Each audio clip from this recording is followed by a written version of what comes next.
بسم اللہ الرحمن الرحیم الحمدللہ رب العالمین والصلاة والسلام علی سیدنا محمد وعلی آلہ وصحبہ اجمعین۔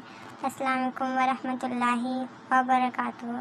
میرے محترم بھائیوں اور بہنوں، آج ہم قیامت کی ایک نہایت بڑی اور خطرناک نشانی کے بارے میں بات کریں گے، جس کا ذکر نبی کریم صلی اللہ علیہ وسلم نے اپنی امت کو بار بار تنبیہ کرتے ہوئے فرمایا، اور وہ ہے فتنہ دجال۔ دجال کا فتنہ ایسا عظیم فتنہ ہوگا جس سے انبیاء کرام علیہ السلام نے اپنی امتوں کو خبردار کیا۔ نبی کریم صلی اللہ علیہ وسلم نے فرمایا کہ حضرت آدم علیہ السلام سے لے کر قیامت تک دجال سے بڑا فتنہ کوئی نہیں۔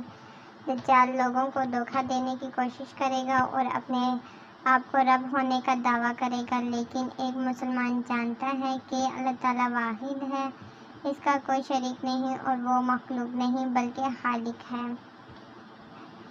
احادیث میں دجال کی بہت سی نشانیاں بیان ہوئی ہیں، جن میں اس کی جمنائی علامات بھی شامل ہیں۔ نبی صلی اللہ علیہ وسلم نے اس کے بارے میں اپنی امت کو پہلے ہی آگاہ کر دیا تاکہ مسلمان اس عظیم فتنے سے محفوظ رہ سکیں۔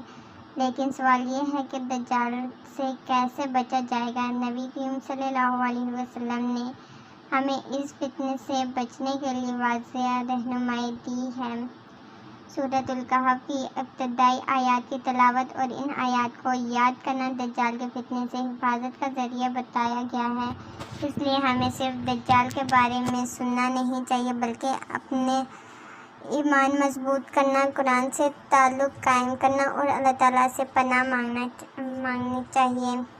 رسول اللہ صلی اللہ علیہ وسلم نماز میں دجال کے فتنے سے اللہ کی پناہ مانگا کرتے تھے، پس ہمیں بھی چاہیے کہ نماز میں اللہ تعالیٰ سے فتنہ مسیح دجال سے پناہ مانگیں۔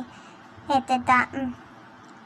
میرے بھائیوں اور بہنوں، دجال کا فتنہ ایک حقیقت ہے، لیکن ہمیں غیر مستند کہانیوں اور سوشل میڈیا کی افواہوں پر یقین نہیں کرنا چاہیے۔ ہمیں وہی بات بیان کرنی چاہیے جو قرآن اور صحیح احادیث سے ثابت ہو۔